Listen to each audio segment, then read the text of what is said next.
Hay otros varios elementos también que fueron incluidos en la reforma, por ejemplo, como la reglamentación de las candidaturas independientes o candidaturas ciudadanas. Hay que recordar que ya estaba la figura de candidatura independiente en la Constitución, por lo menos desde agosto de 2012, de tal forma que en realidad ya estábamos fuera del límite que había previsto la reforma constitucional de aquella época para reglamentar ese aspecto. Sin embargo, bueno, más vale tarde que nunca, y ya se reguló todo este aspecto de las candidaturas independientes. ¿Cuál es el problema aquí? Que en mi opinión la regulación quedó con requisitos excesivos para quienes aspiren a ser candidatos independientes.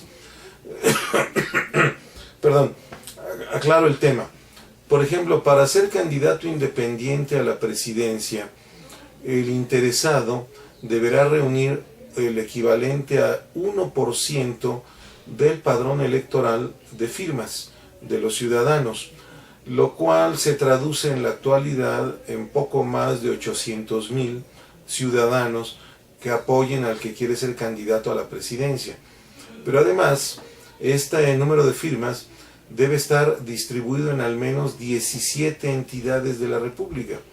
Puede ser el Distrito Federal y otros 16 estados o 17 estados. Y el problema central es que también ahí en cada estado debe representar al menos el 1% de firmas del padrón electoral. En mi opinión es un requisito excesivo, porque para registrar un partido político se pide un requisito bastante menor. Quienes quieran construir un partido político deben reunir el 0.26% del padrón electoral, lo cual significa algo así como una cuarta parte del total de firmas que se le piden a quien quiere ser candidato independiente. Tengo la impresión entonces de que esta figura de candidato independiente se ha regulado con el expreso fin o con el expreso propósito de que sea muy difícil utilizarla. Si examinamos los requisitos para ser candidato independiente a diputado o a senador, vamos a encontrar incluso que el requisito sube del 1% de firmas al 2% de firmas del padrón electoral. De tal forma entonces que el asunto se hace bastante más complicado.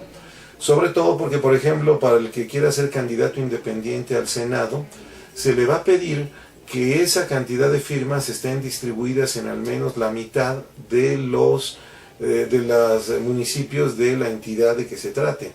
Y para el que quiere ser candidato a diputado, por la vía independiente, se le pide que las firmas estén distribuidas en la mitad de las secciones electorales de que se trate. Yo tengo la impresión entonces de que en los próximos años va a ser muy difícil que veamos candidaturas independientes. No es imposible, pero creo que va a ser muy difícil. Los partidos pusieron el requisito demasiado alto. ¿Qué otros elementos incluyó la reforma? Por ejemplo, tomando en cuenta la experiencia del año 2012, cuando dos de los partidos opositores más importantes acusaron al partido ganador o a la coalición ganadora, cuyo candidato era Enrique Peña Nieto, de haber ganado la elección con un rebase del tope de gastos de campaña, ahora lo que se hizo fue establecer desde la Constitución al rebase de tope de gastos de campaña como una causal para poder anular la elección de que se trate. Lo mismo ocurrirá en cualquiera de los otros casos, candidatos a diputados o a senadores. Lo importante aquí es que también la candidatura presidencial estará sujeta a este elemento. Ahora, en la Constitución quedó el planteamiento de que el rebase haya sido decisivo o determinante para el triunfo del candidato que ganó. ¿Qué se entiende ahí por determinante?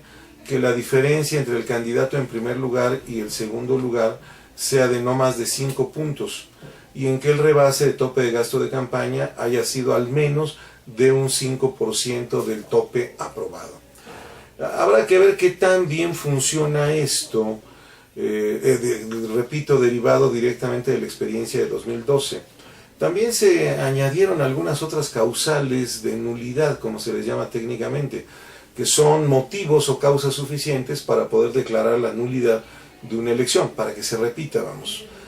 Está, por ejemplo, el hecho de que el candidato ganador haya recibido recursos provenientes de fuentes ilícitas o bien recursos públicos. Y también hay otra que tiene que ver con que el candidato ganador haya adquirido fuera de la normatividad tiempos o espacios para promover su candidatura.